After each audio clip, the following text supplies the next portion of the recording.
بسم اللہ الرحمن الرحیم نحمده ونصلی علی رسولہ الکریم اما بعد۔ زنا سے بچنے کی ایک عمدہ تدبیر۔ حضرت ابو امامہ رضی اللہ عنہ فرماتے ہیں کہ ایک مرتبہ ایک نوجوان شخص اللہ کے نبی صلی اللہ علیہ وسلم کی خدمت میں حاضر ہوا اور اس نے آ کر عرض کیا کہ یا رسول اللہ صلی اللہ علیہ وسلم، کیا آپ مجھے زنا کی اجازت دے سکتے ہیں؟ کیا آپ مجھے زنا کی اجازت دے سکتے ہیں؟ تو مجلس میں بیٹھے لوگوں میں کھلبلی مچ گئی اور شور مچانے لگے کہ اس شخص کو بھگاؤ بھگاؤ، یہ کیا کہہ رہا ہے؟ اس شخص کو بھگاؤ، یہ کیا کہہ رہا ہے؟ رسول اللہ صلی اللہ علیہ وسلم نے فرمایا، ارے رکو رکو، اسے کچھ نہ کہو، اسے میرے قریب کرو، اسے میرے قریب کرو۔ چنانچہ اس شخص کو اللہ کے نبی صلی اللہ علیہ وسلم کے سامنے پیش کیا گیا اور آپ کے قریب کر دیا گیا۔ آپ نے ان سے کہا کہ جو بات آپ نے کہی تھی آپ اسے دوبارہ کہو۔ اور اس شخص نے کہا کہ میں آپ سے زنا کی اجازت چاہتا ہوں۔ تو آپ صلی اللہ علیہ وسلم نے اس سے فرمایا کہ تمہیں یہ بات پسند ہے کہ کوئی تمہاری بہن کے ساتھ زنا کرے؟ تو اس شخص نے کہا، ہرگز نہیں، ہرگز نہیں، میں یہ پسند نہیں کرتا کہ کوئی میری بہن کے ساتھ یہ غلط کام کرے۔ اللہ کے نبی صلی اللہ علیہ وسلم نے کہا، اچھا یہ تو تمہیں پسند ہوگا کہ کوئی تمہاری بیٹی کے ساتھ یہ غلط کام کرے؟ تو اس شخص نے کہا، ہرگز نہیں، ہرگز نہیں، اللہ کے رسول، میں یہ بھی ہرگز پسند نہیں کرتا۔ اسی طرح اللہ کے نبی صلی اللہ علیہ وسلم نے اس کی ماں کے بارے میں، خالہ کے بارے میں، پھوپھی کے بارے میں، سب کے بارے میں ارشاد فرمایا۔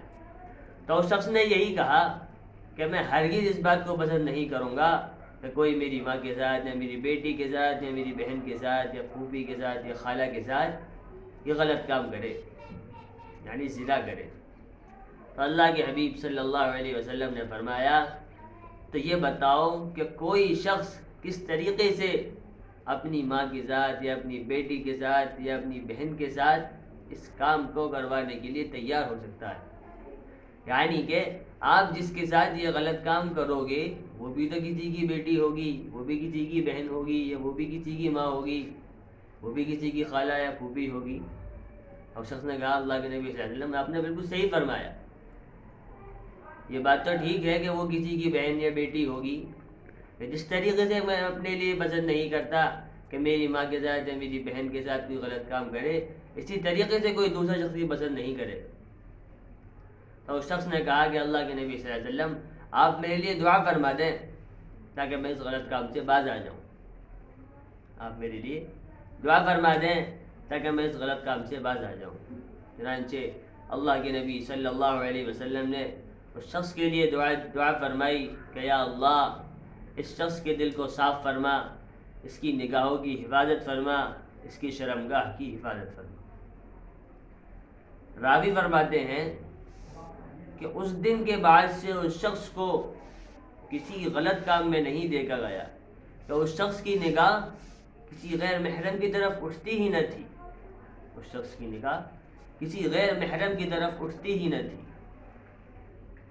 میرے پیارو، اللہ کے نبی صلی اللہ علیہ وسلم نے زنا سے بچنے کی ایک عمدہ تدبیر اپنی امت کو سکھلائی ہے کہ جس طریقے سے کوئی انسان یہ نہیں چاہتا کہ اس کی ماں کے ساتھ یا اس کی بہن کے ساتھ یا اس کی بیٹی کے ساتھ یا اس کی خالہ کے ساتھ غلط کام کیا جائے، زنا کیا جائے، اسی طریقے سے تم کس طرح چاہ لو گے کہ تمہاری بہن کے ساتھ یا تمہاری بیٹی کے ساتھ یہ غلط کام کیا جائے۔